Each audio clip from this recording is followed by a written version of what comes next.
G'day viewers, Peter here, how are they hanging? I'm doing a little bit of sheet metal today.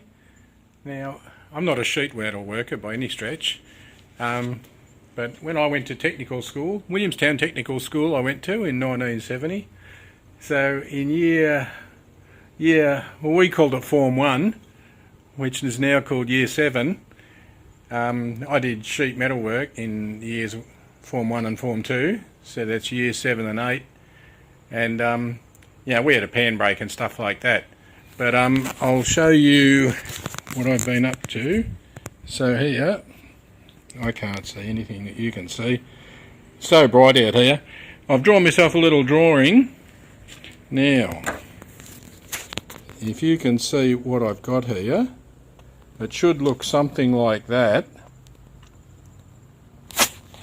And if you ask why have I done this folded edge, it's because the piece of material I had was I don't know if you can see over there, right in the corner there's spouting and there's some corrugated iron sheets. We put a new roof on the house and this was a bit of tin that was left over. It's colour bond, it's shale grey on the inside and the colour is called wallaby on the outside. And this is a little just a little box to cover the PowerPoint. Or actually, I'll go and show you. It's freaking easier. Shows you how well organised I am at doing YouTube. I don't make these things for you. I don't make content. So yeah, this is leftovers from when the roof was done. You can see we got new roof spouting and stuff like that. And yeah, because I don't actually make content, I'm just working in a shed, and if I remember I turn the camera on because I don't know what's interesting to other people. Now I've got this PowerPoint out here which is out in the weather, as you can see, so I just wanted to make a little box to keep the rain off it because I don't want to have problems in the future. So it's just a little box that goes around there. So I thought to myself, now I've got a piece of tin left over, we can do that. So hence I drew up a little drawing, but because it was a piece of scrap tin off the flashing around a skylight, this is the drawing that I drew up actually, and so the piece of material that I need was 440 by 198. The piece of material, the two edges were wavy because they were just cut with electric shears, and so that was it wasn't off a guillotine, so it was wavy within. It was pretty straight, but it was wavy within a couple of millimeters. So I thought before I can do anything, I need an edge to use my square and to measure off. I do use woodworking equipment. So here, can you see? See, that's actually a gramophone needle. I got that when I was apprentice in 1975. I made this. This is called a marking gauge, and it's a woodworking tool. And a fellow that I was working with, a tradesman named Billy Tom, gave me some gramophone needles from old 78 shellac records. And so it's quite a hard bit of steel, and you can see it leaves quite a reasonable mark. Can you see those markings out? And on this end here, so I don't quite know where the sun's going to be, so I don't know what you can see, it's too bright. Yes, I used a marking gauge to do these ones and these ones, and I used a square to do these ones. But once I folded this edge, I had a straight edge. Now I did that, I don't have a break, so you can see my setup here. It's some angle iron. Now I found in Springvale, my steel supplier, they had in Australia the standard length of steel when you buy it is 6 metres, and they had a standing order for some customer, and he needed 4.2 4.8s, so they had to cut 1.2 off all the time. And so they used to sell these 1.2 lengths of 50mm by 50mm angle line for $1 each, and that was a permanent thing that they had. So I bought lots of this steel. I'm down to my last 6 pieces. They lost that contract, so they haven't got any more. But I used to be able to buy this steel in 1.2 metre lengths for $1 a piece, which was pretty cheap.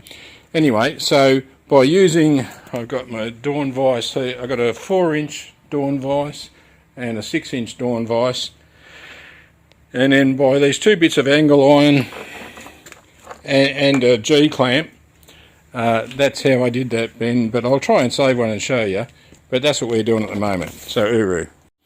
And just to show you the setup in the vise here, because I haven't got much equipment, but I like to do things with not much equipment. So I've got a couple of bits of wood in the vise that you can see is just scrap out of the bin. Now, because this is folded, and I probably should have cut this out earlier, but you could argue either case. But see, what I'm trying to do here is, I don't know, it's not going to focus by the looks.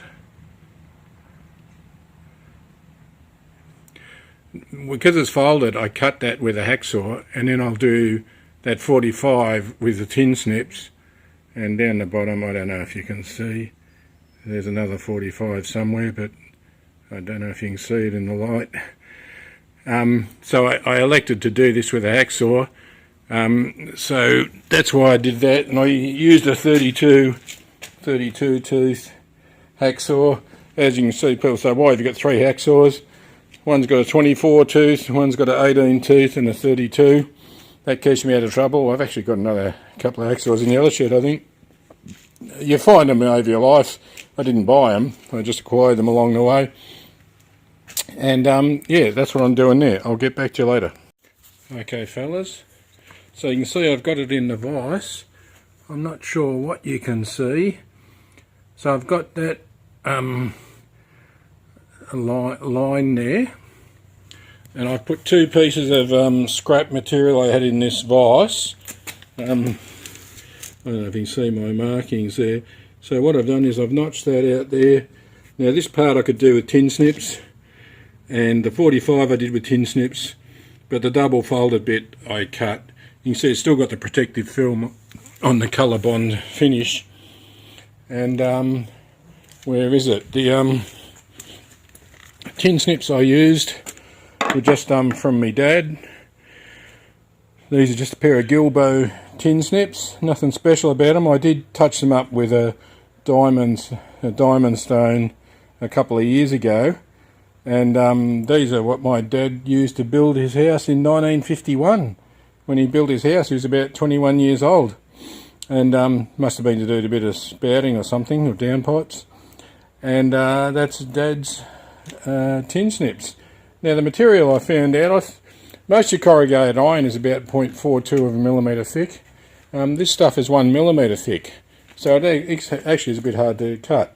But I'm going to, the tools I'm going to use is a ball peen hammer and a block of wood. And I haven't got time to show you, but I'm just going to put the block of wood back here and whack it with a hammer and get it to 90 degrees, and then I'll fold it around.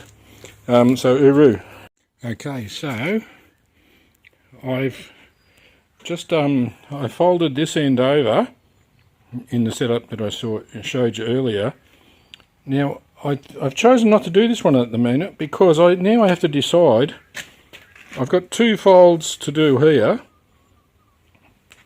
and then I've got to fold it into a U shape. Now, do I do these 2 first and these 2? I'm not sure. So I'm actually not going to fold this one over because it might be easier to do that later. So I don't know yet. I've got to think about it. So a bit of chin rubbing required. Okay, so can you see what I've done here? I probably should cut a bit of a check out to get this relief, but I'm going to try it and see what happens because I can't be fucked. But I don't know if you can see, that is pretty much right on that line. and we'll bend it over, and I'm just going to use this block of wood and hit it with a hammer and get it to 90 degrees and then continue it over. So that's the setup at the moment in the Aussie Morons pan brake. So let's see how we go. So this is the net result. As you can see, I've banged it down to about 45 degrees. Let's see how we go. So my next step is I've got a bit of steel at the back to support it from bending, and I've got my rubber hammer, and so I'm going to just try and get this around the corner a bit to 45. I think I said 45 last time, I meant 90. So let's try and get another 45 out of it. Okay, so I've got that folded. Now remember how I told you that this edge was off the shears and it was a bit wavy. So if you look at my drawing here, this fold up here I made 20 and 20, but this one down here, ooh, I made 20 and 18, because this is, can you see this? I'm trying to get the light right. Yeah, so there should be a 2mm gap. I allowed for that wavy edge of 2mm. So that one looks pretty good. That one looks pretty good. See how this one is a little bit problematic. I just made it. So when I come to folding this last one, I might make it a 1mm per out of the line or something. We'll see how we go.